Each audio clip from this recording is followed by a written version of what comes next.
Welcome, everybody. Sorry to be a minute late, but Crystal Williams with Lemon Seed Marketing coming to you from my office today because who does not love some good technical difficulties? So I am excited today to be talking about from bots to booking and doing some cool things on things does not have to be crazy. Work isn't crazy, and how systems are actually what we are probably missing in our business. And I am really excited to have a Strick and Ed from Workies with me today.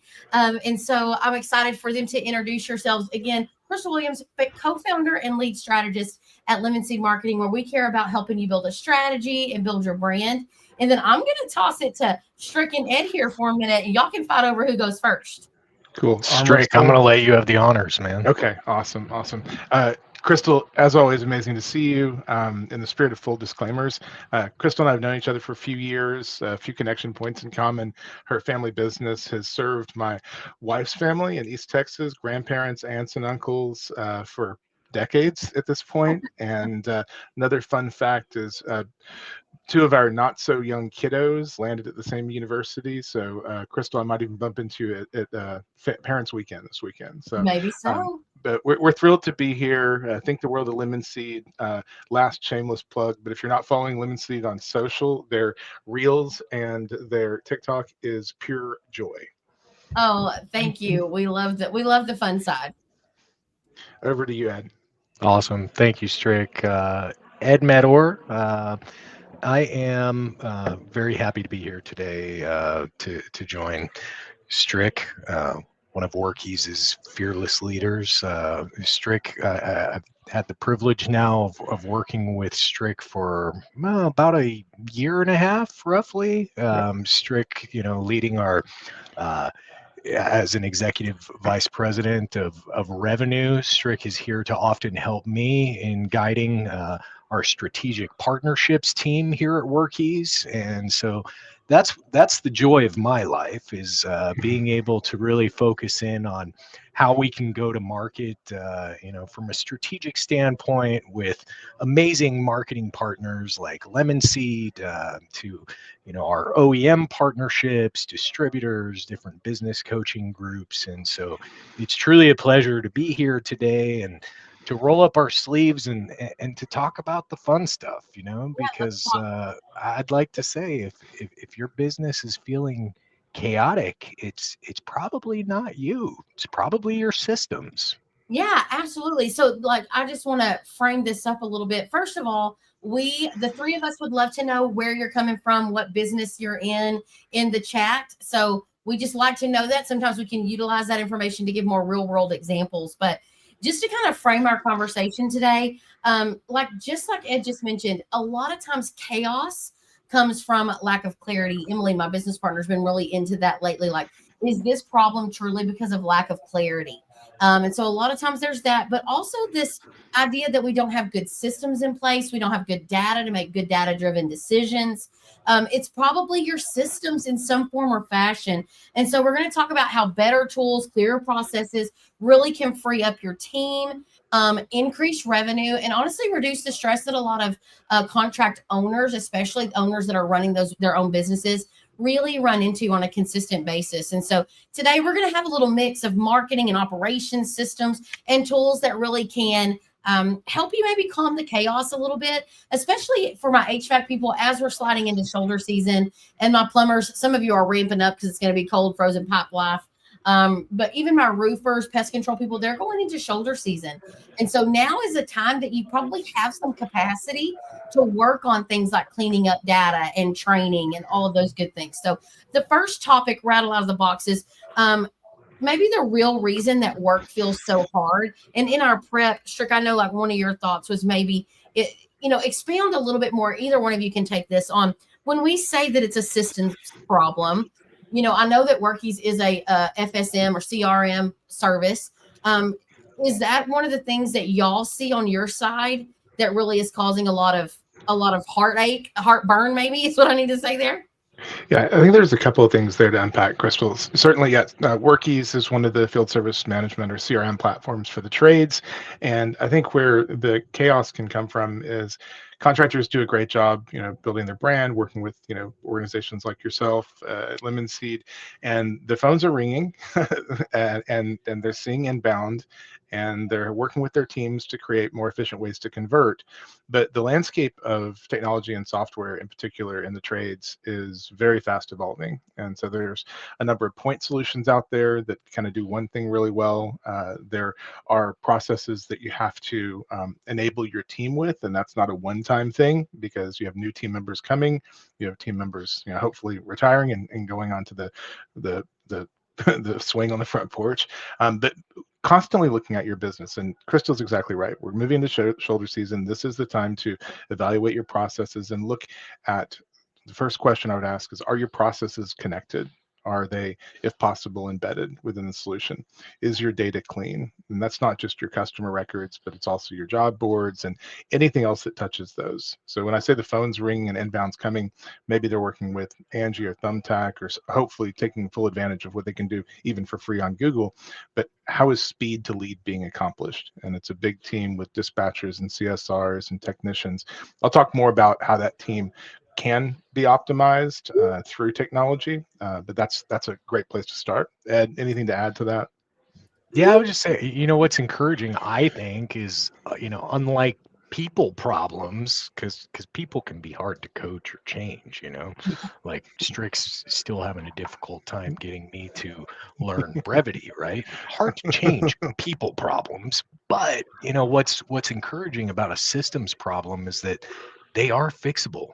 They can be addressed with better processes, automations, tools, and I think as Strick was, at least I think, alluding to, you see all of these different point solutions popping up all over the place. And I talk to, specifically HVAC contractors quite frequently that are like, oh, well, I went out and bought this and I bought that. And I've got all these cool tools that I'm putting, into motion here at my business, right? But it just starts turning into chaos because they don't actually have anything talking to one another. It's not very cohesive. And so you can go out there and you can ramp up and you can keep doing more. Like you think you're adding more tools to your tool belt because this is going to help you like be more operationally efficient, but really sometimes it's just making your business fatter, like, and you start to get to this point where like all of these extra tools that are supposed to be helping you are actually hindering you. But the good news is that these system issues, those can be fixed a lot easier than fixing a people problem. Yeah. So I was over here taking some notes because I love to take notes from how other people's perspectives, because I live on the marketing side of life, right? But one of the things I will tell you is when you have the inability is a strong word, but when you're unable to intentionally gather data, intentionally do things, it impacts it. Everything rolls downhill, if you know what I mean. Right. It just continues to roll downhill. And so it is definitely an issue of chaos just coming from lack of all of these different tools that you could deploy if you are intentional about it. You have to inspect what you expect. You have to be in. I know I hang on the word intentional because I'm guilty of this too. I'm a high I in the disc profile. I tend to be wild and like lots of ideas. But just professionally, I have to learn how to calm down and focus on the task at hand and be intentional about doing what we're going to do.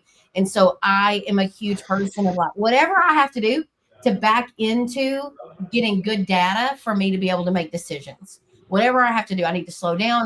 Maybe I have the wrong person in the wrong seat. Maybe I have the right person on my team. They're just in the wrong seat. There's a bunch of ways to kind of twist and turn that. But, I just see businesses literally falling apart at the seams sometimes and trying to use marketing as a Band-Aid.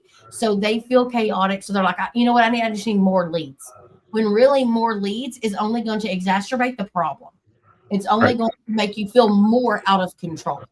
And so we even go through this at Lemon Seed, right? So we're like, we just need more leads. We need more people coming in. Well, number one, maybe we need to let's look inside the business. What can we update there? And so it's all really about that leadership mindset to me. Like, I need clarity over just having control and all this new stuff popping out. One of the funniest things I could remember is I sat on a stage with Jennifer Bagley from CI Web Group one day, and it was over e-commerce. And it was a group of lower end contractors, meaning they weren't quite like at $1 million, right, in total revenue. So smaller contractors is what I should have said instead of lower end, but smaller size contractors that were on the up and up, right? They're trying to grow, they're trying to build. And I was looking at lots of things. Well, the majority of their emails were still at Yahoo, at Gmail, things like that. And then I had immediately thought, we're sitting in this room teaching them that they need e-commerce and they need to be doing these things when the majority of these people don't even have a website, don't have a CRM. I'm like, so what are we can't sell equipment when we can't even take the lead. We don't even have a way to. So I'm like, some of us need to just resettle down on meet yourself where you are, right? So some of us just need to do like a cleanse of all of the shiny objects and get back to basics, including controlling the data in and out of my CRM, controlling FSM, controlling the training of my team so that I can then have processes in place and it will decrease the panic. Right. That makes a ton of sense. And Crystal, we appreciate that too, because we want to meet the contractors where they are in their growth journey. And if you're at 500,000 trying to get to $1 million, you're in a different place. You have there is an intentional sequential adoption of technology and software and data cleaning that has to happen.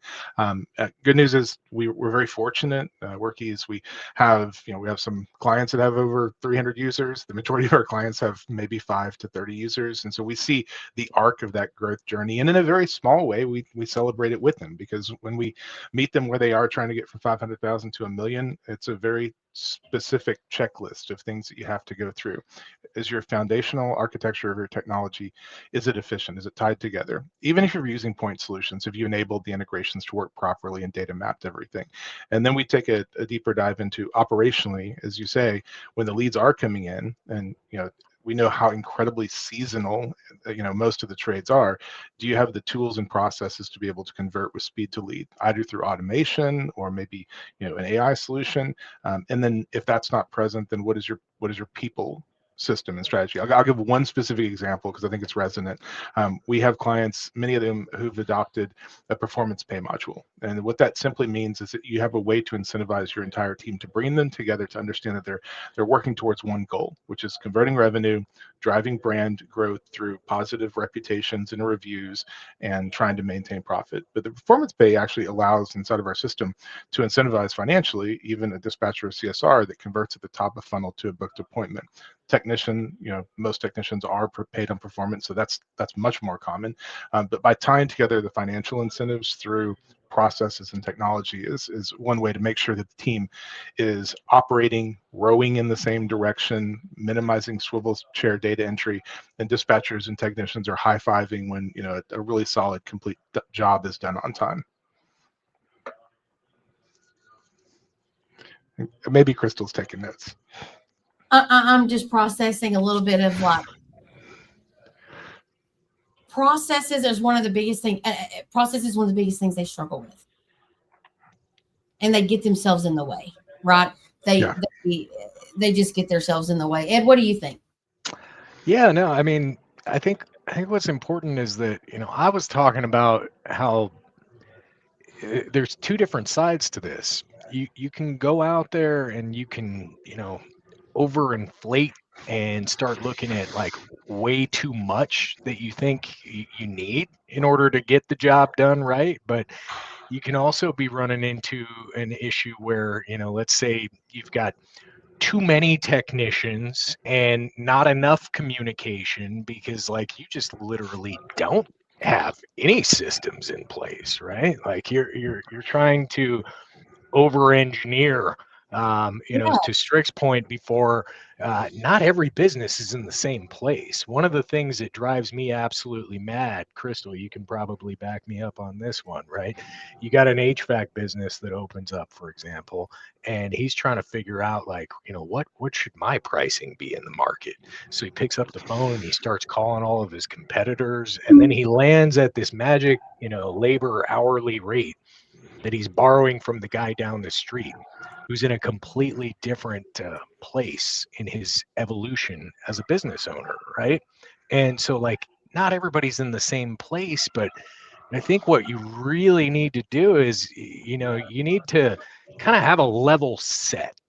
And I think that's what's awesome about, you know, a platform like Workies, and, you know, what I have learned over time in getting to know Crystal and the folks at Lemon Seed is you can have a level set with them as a marketing partner to where you can figure out, okay, how am I going to centralize everything? How can I have my jobs, my dispatching, my invoicing, my proposals, you know, warranty management? Like, I don't want to keep juggling all of these apps if I'm on that one side of the coin, right? Or if I'm on the completely other side where, like, I don't have anything in place, I need to look at a software like Workies. Hey guys, I'm not saying it has to be Workies, but at least find one like us where we have the same goal of trying to keep everything in the same ecosystem and to provide you with the most tools that you can so that you can do more with less, you know? And I think that that's really important, you know? You need to find ways to automate your busy work. You need to make your technicians empowered in the field. Like Strick's talking about our performance pay, right? I mean, I don't know very many people that aren't motivated by financial incentive, even if that's, you know, your CSR who's booking the call, the dispatcher. You know, I want to incentivize them for pushing this customer into a service maintenance plan, right? Let's take care of that. And then if you've got a technician in the field who's closing a service maintenance plan, let's take care of him. Let's financially reward him. You know, maybe it's doing an upsell on thermostats. You know, like, I encourage people to start collecting data when they're in the field, because all too often, Strict, agree or disagree, we're out there, we're running to that next job just so that we can close out the ticket instead of looking at what opportunities may exist into the future. Crystal, you're talking about the shoulder season, right? I remember doing a webinar with one of our coaching partners, and it talked about how you can fill the calendar year round. When you are going gangbusters during peak cooling season, that's the time of the year that you should be selling the most service plans. Yeah, So, listen, I get passionate about maintenance plans, okay? Because you want to complain to us that you can't, it's slow season, and then, like, you won't launch a maintenance plan, you don't hold anybody accountable for it. You don't, like you mentioned, you don't spiff your technicians, you don't educate your CSRs. You have this magic program that's floating around out there that no one's actually utilizing. And so it's a waste of time because, again, there's no intentionality behind it. And it is such a good tool. I call it a treasure chest, right? It is a treasure chest of people that already have trusted your company for some sort of reason. And so you don't even have that hurdle. Now you just need to be giving them advice and building authority and giving them offers. It's just kind of almost silly to me, but I see it every day. yeah. It's table stakes at this point, especially in the complex trades. Yeah, absolutely. Well, the next thing that I thought we would talk about here is common pain points, you know, again, going down this same route, but when smarter systems. So one of the biggest things I remember happening was our dispatchers, right? Our dispatchers were just like, okay, they're next, you go there. They're next, you go there. And I was like, I remember as the marketing person being like, is that guy over here? And you just sent him way over there. You know, like, even I was like, this isn't good. Or like invoicing clients and like reoccurring service models, schedule, like all of those little intricacies inside of the actual operation side of the business, they just get lost in the in this translation of, again, how should I be doing this effectively to help my company grow the bottom line? Like more than just how do I keep everybody happy? But dispatching for profit, invoicing correctly for ongoing services. And I know y'all have to see those pain points from contractors, right? We do quite often. Obviously, one thing that you hit on was route optimization, and having a dispatcher have the mindset of decreasing windshield time while understanding the dispatch board well enough to dispatch for profit and higher revenue opportunities. If the schedules for the next 48 hours are full with high revenue opportunities, be creative and potentially consider rescheduling a filter replacement. Those types of things need to happen in real time. Another thing that I think is critical, and we haven't mentioned it yet, is why technicians and the back office staff need to adopt technology, and that adoption is not a one-time thing. It's constantly making sure that they're taking advantages of all the latest and greatest features. We want the pros in the field to be proud of their tools, right? And sometimes they feel like technology is kind of thrust upon them. When they think about tools, they normally would first go to, DeWalt versus Milwaukee. We've seen some of these arm wrestling conversations. Sometimes they look more like a slap contest. But you want them to think about Android versus iPhone. Exactly. I'm trying to speak in the verbiage of pros in the field. I know that they're passionate about Milwaukee and DeWalt, but you want them to be as proud of the mobile app that they're using, that makes it easier for them to not have to go back to the truck for 30 minutes to put together an estimate. They can literally put the estimate together between the condenser and the kitchen table, and that's what builds more trust inside of the home as well, when they're not waiting for somebody to fumble through a mobile app to build an estimate for 45 minutes. Yeah, absolutely. I mean, it's definitely a big contention point, I think. I will say this. So I remember one time my brother, he came in and he wanted to really streamline operations. And so, my brother and I worked really closely together to grow. So my grandfather, then my dad, then my brother, and I came on full-time professionally. I say, not the days when I was I call it a trade baby, where I just had to work when I was a teenager, answering the phones, things like that. But I think what happened is my brother started looking around, and he looked up, and I know this sounds corny, but he definitely looked up out of the day-to-day. Out of the planning mode and into the day-to-day. So I hear people say all the time, you shouldn't be you need to work, be working on your business, not in your business. And I'm like, okay, yes, but sometimes what you need to do? Work in your business so that you can see pain points and places to prepare the actual. So theory versus actuality so in theory, this is a good process. In theory, this is a good program or a good schedule of how things should go. But when you really turn around and start actually having to do the doing, it's not very feasible, or your team is having trouble having clarity to understand what to do. And then it just causes issues to me of so you go out to your team, well, we need to dispatch for profit. So dispatchers are like, oh, yes, sir, I want to follow rules. So I'm going to go do whatever dispatch for profit means. They said, if you're close together, when really they don't understand what truly dispatching for profit is, right? They don't really understand, why can't we just take our maintenance clubs and let people pay one time a year? You can, but why are we trying to get people on monthly? They just don't understand the why. And so my brother really started talking about the whys inside of our meetings and inside of our team meetings. And we literally saw a shift. You know what else we saw? Natural leaders started moving up, because once they had the knowledge of the why behind the reason, they started figuring out more and more things made sense to them. And so I think when you really streamline your operations based off you actually looking in the business yet working on it, I think you're able to scale faster and cleaner. It's a lot of work, right? A friend of mine and I was just in Indianapolis, and a friend of one of my clients and I met up, and we were talking, and she said, I travel a lot, but honestly, I do not know how some of these contractors travel so much and have a grip on their business.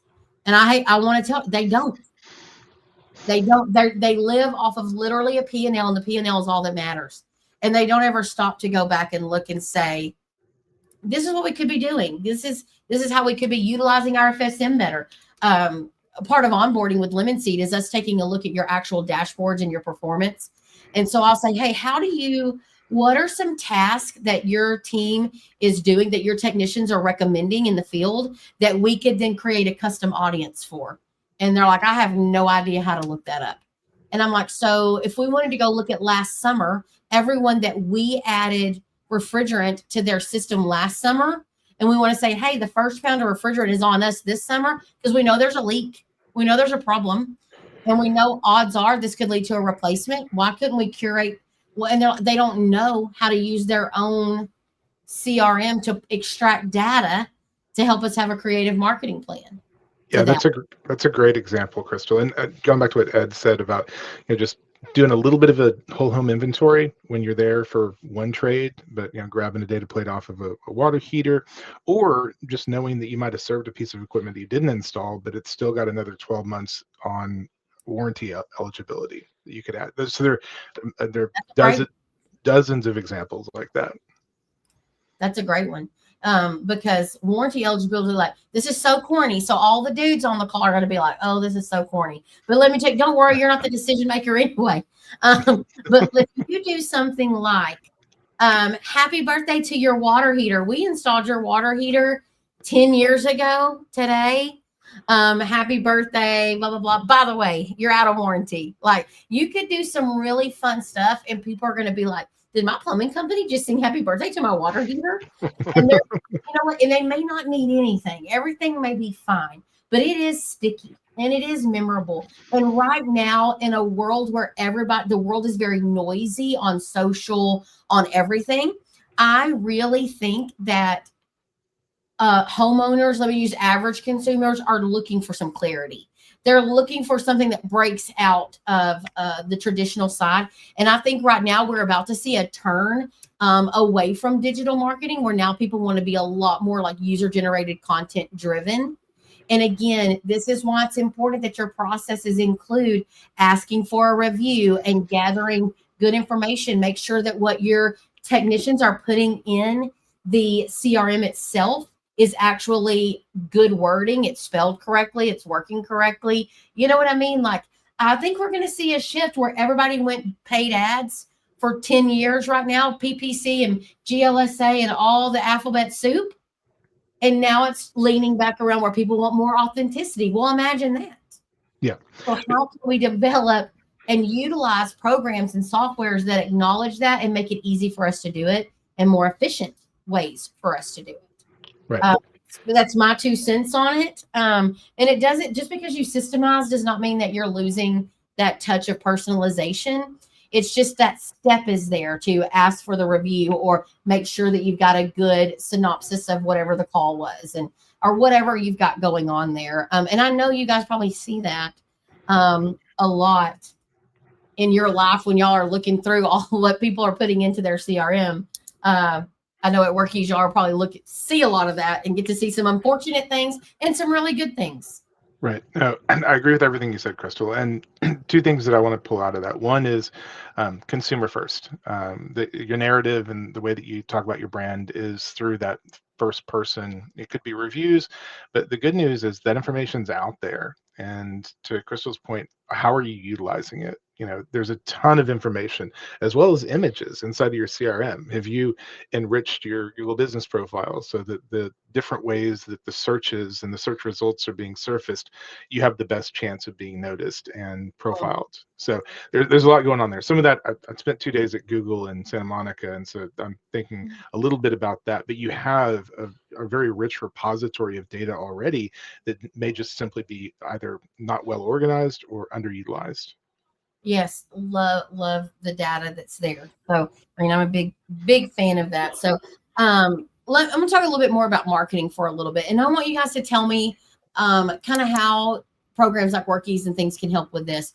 And listen, it may not be this might be a little bit of a unique situation because you guys may not have this portion set up yet, or y'all might can answer to this. So, someone that's on Workies, how does the actual contractor have visibility into any marketing performance? Is there another software that we need to integrate, or how does that work? Because you know me, I love visibility. So I want to see that I want to see the complete, as much of the customer journey as I can. So what was the phone number that they called? What revenue did it generate? What did we do? All those good things.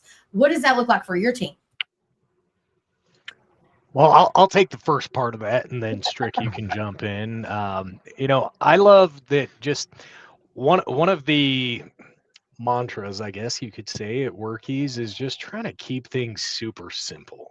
Because quite frankly, none of us really have time if we're running a business to go out there and get a PhD in how to use our software. It's just a little bit excessive, right? So, when you go into the Workies report dashboards, I don't want to have to sit there and click around a million different reports to figure out what it is I'm looking for. If I want to look at job statistics, I'm going to click on the report that says job statistics, and I'm going to find out what my gross revenues are. And I want to see the source of where that job came from. And we love tracking things at Workies. We do it internally and we do it externally for our customers. We want to take the best practices that we have as a company and say, gosh darn it, we need to figure out this lead came from lemon seed marketing. And Right. it translates into this particular customer here with X amount of annual revenue and so on and so forth. I mean, you ought to be able to do that with your hard-earned marketing dollars too. Like, if I'm going to hire Crystal, I want to know that I am seeing a return on advertising spend, right? If I'm going to go out there, and I can say this because I worked for the company for almost 10 years, but if I'm going to go invest a bunch of money in Angie Home Advisor, they don't know what they're calling themselves these days, but Yes. let's go there. A lot of people hate paying for leads. They're like, oh, I don't want to pay for a lead. I'm like, well, you pay for them all day long, whether you realize it or not, just different ways of paying for a lead. So look, you got to figure out what's working and what's not. And with Workies, one of our, shining stars, I would say, is the fact that we have a fully integrated communications platform. So we can assign unique phone numbers to every single campaign, or a lot of people make this mistake. Crystal, how often do you run across somebody that is using the same exact phone number that they've Mhm. got for their business? It's on their website, it's on the side of the truck, it's on their Facebook page, it's everywhere. It's the same phone number. So that starts to obfuscate what's really working and what's not. And phone numbers are so super cheap now. We can give you a million phone numbers for pennies on the dollar. And people don't care as much as you think they do. Yeah, no, they No, don't. they do not. They do Yeah. not care. I don't care what you think. They do not care.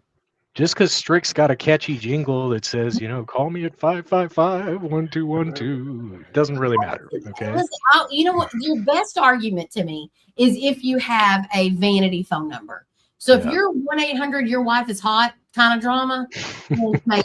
But for the most part, they want to be able to click. They want to be able to, they need multiple ways. Even people in their 50s and 60s have come around, which I want to be careful there because I'm getting close. But the people now they've learned how to navigate this space to be able to, they want unique ways to interact with you as well. But tracking numbers, it blows my mind. I'm like, sir, you've had this same phone number for your company since literally 1974. And so when we want to know what's working, if everyone calls that number, they'll say, well, my team asked them. Okay, so let me tell you how that goes. When your person says, well, hi, Miss Williams, how did you hear about us? And they're going to go, Google. And you're going to go, oh, you heard about us on Google. Well, in your mind, in a marketing mind, that makes me insane. Yeah. A map ad, a paid ad? Was it an organic search? Was it a link off of something else? Were you really on social media? And actually, were you on Bing and not Google? Like, where were you? That's like people saying, I got a new car. Oh, you did? Yeah. What did you get? A car. What kind of car? A car is, I mean, it's so broad. What did you eat today? Dinner? Okay. I mean, that doesn't help us, right? And so, Right. or people are going to say what sticks in their head. So all the time, people will say, oh, because we do tracking numbers for a lot of our clients, we'll have tracking numbers and maybe some sort of unique custom field where the CSR can fill it in to say what the client actually says. And so I'm like, they called off of a postcard. And then when the CSR says, how'd you hear about us? They'll say, I love your billboards. Really, ma'am? Because you called me off this postcard phone number. Or I see your vans. That's a popular one, right? They literally called off of Google local service ads, but their answer is, how did you hear about us? I see your vans. I saw your yard signs. Okay, because really you went and searched the wild, wild west and said AC repair near me and just happened to land on me. But what that does tell us as marketers is because of our branding and mass approach to brand awareness, when they saw my name, they remembered who I was and chose me. I'll take Right. that too. Right. Right. But at the end of the day, you can't. My point is, you can't trust a consumer. They don't understand what they're answering. So it's enough to be dangerous. Right. It's Right. enough to be dangerous. You have to have your own visibility into what's working. Strick, we have this conversation all the time, don't we? The customer journey and We do, yeah. I think where Ed wants me to go is well to validate everything you just said, Crystal, because that's true. But it really is the brand name that's the most resonant, and the funnel is not linear any longer. They could have heard about it, the brand because they remember seeing the truck at neighbors. Then they go on Google's Maps and they choose that one because it's the one that they remember. But there's this concept of multi-touch attribution, and a powerful brand in the marketplace is going to get it at top of funnel. It's going to get it when they forget the name, but then they recognize the logo when they're searching. So brand is incredibly important. definitely. Yeah, and something like, y'all know me, I'm going to agree with every bit of that because I feel like literally in my bones, I'm like, I want y'all so badly to understand the importance of brand awareness. And I know when you're a small company, right? So when you're a small company, you need leads. You love brand awareness, but you need leads. And there are healthy strategies that give you a good mix of, you don't dump all of your money into straight lead gen, and you're doing simple things that continue to brand build. And then as you grow, you keep a good balance of adding to lead gen, adding to branding, to where eventually you're looking at a 60-40 split, 60% building brand awareness, 40% being lead gen. And it gets you a lot more of a consistent flow of leads. But I know that not everybody starts there. But again, I still lean back into the issue here is where most companies fall flat is they start making just gut decisions, not based on data, and then not holding their team accountable for garbage in, garbage out with their FSN, with their softwares, right? Right. And they don't just make the most of it. And I'll tell you another thing. This is going to sound like shots fired. Most people are utilizing these highly complicated CRMs that are and they're outrunning their coverage here, right? So many of my contractors are on software, and I'm like, you're not even using a fourth of what this software can do. When really, if you would just battle and get a good software that will meet you where you are and then push you a little. Some of you are overpaying for something that you're not even utilizing. You're overpaying and underutilizing. Like, it's a terrible connection. So I hate that for them. Because it's a waste of money. Like, you could be spending this in marketing. Yeah, I agree. Yeah. We're seeing a lot of that, Crystal, and I'll be couth and I try not to fire shots, but we see it all the time. There are options out there, and contractors are trying to make well-informed decisions, but we have a lot of new clients that come on board and they realize that they can, in one case, Luis over at AC Pros, AC Guys, he was able to do away with 6 different software subscriptions because he found that WorkKeys could do it all that he needed. Outside of accounting, we don't do accounting software or tax automation, but the rest of it we do. Well, I'll be honest, that's one of the reasons, listen, I had the best blistered shishito peppers at Kalahari Resort in Round Rock. Those were good. People talking with you guys, because honestly, that's what catches my attention. Listen, I tell this to everybody. Lemon Seed, you know who I work for? Contractors. I don't work for CRMs or digital companies or these direct mail companies. I am a facilitator. My team, we facilitate, like, what is the perfect partner stack of for you and your level of business and your market and your budget, all of those things, a very customized approach. And when y'all were talking to you guys, I was like, this is such a solid option. This is such a solid option. WorkKeys is a solid option. And I know it's not a sales pitch for you guys because y'all were very adamant that's not what y'all wanted, me too. But at the end of the day, I do think that people watching should understand that there are options out there. You don't have to go these certain ways. You really need to look at where you are in business and where you want to go, and what vendor partners are the right stack for you, and definitely make the most of that. So, the other thing is, I thought we would talk for a second about, and I know we're about 40 minutes in, we're doing good, but I thought one thing that was kind of interesting to me is back on this leadership side of things.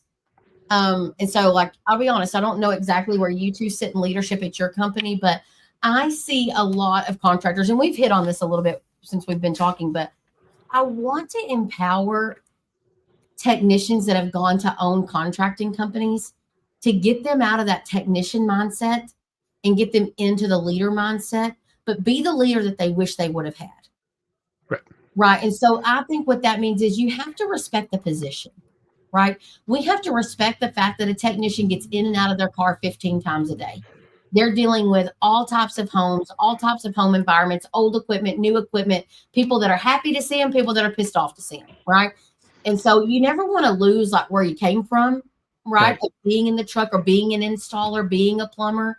But at the same time, you need to be able to marry those two things by being a strong leader with a coaching mindset. Right. So is that, I don't know if y'all sit in those roles at your companies or what y'all think about that. Maybe it's a little controversial, but that's how I feel. Sure. I'll take the first swing at it, and and I will speak, based on conversations I've had with contractors. Ed and I are both part of the leadership team at Workies, and we're always trying to find ways to engage our team members in a way that mixes personal and professional success. And the best leaders that I've seen come out of the field, and amazing amount of street cred for an owner of a contracting business to say, I've been in that 140-degree attic for trying hopefully not more than 15 or 20 minutes. I've climbed through and a crawl space through all sorts of things. But the best mentors and coaches that are in those leadership positions, they're not just looking only at the number of jobs done per day. They're not just looking at the average sales price, but they're tying it back to a message that I think matters more. And part of the reason I want you to be able to do your job quickly and use technology to do so is I want you to be able to make that baseball game. I want you to make the dance recital. And that's why this is so important. My brother told me one time, he said, it's really hard to say that we're a family focused company when I'm running 12-hour shifts 7 days a week.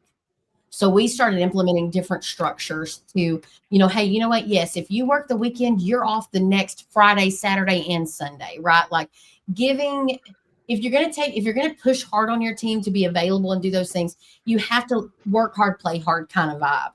And it worked out really well for us. It was definitely a big piece of our a leadership moment that I've had with my brother in that contracting company. What about you, Ed? What do you think?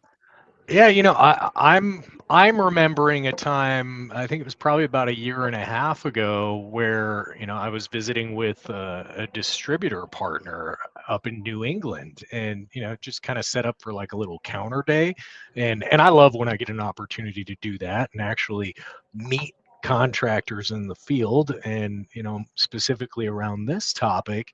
It's not always the business owner that I have the opportunity to meet. It's an actual technician who understands the day-to-day, challenges that these businesses face, and has the more practical application in mind. And so you'll find like what I was going to say is that leadership isn't always about titles, right? It's about giving people the tools and the confidence to make decisions. And so I'm talking to this gentleman, and he's telling me, he's like, yeah, well, we have about 40 employees. And I'm like, well, that's great. And so I'm expecting that obviously they have some sort of field service management software already that they're using, and maybe it's going to be one that I recognize or one that I've never heard of. Come to find out, they are still doing things super old school, pen and paper, calendars, Google calendars. If they're lucky, they had to literally phone in to their office every day, payments. They couldn't even take a payment in the field. Yeah, it's wild to me. It's wild to me in 2025. Oh, mind blowing, right? But I mean, the reason that this is coming to mind is because he's here visiting with me at this distributor location, and he's just asking me questions. He's like, well, wait, so you can do this and you can do that. And, he starts sharing with me some of the challenges that even the back office is facing, where, how we were talking about service agreements before.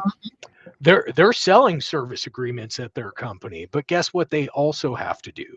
They have to spend an entire day or more calling customers who've already bought the service maintenance plan once and get them to renew, because they don't have credit cards on file. It's not something, whether you're selling at Crystal monthly, quarterly, annually, Yep. they don't have anything set up for auto renewal.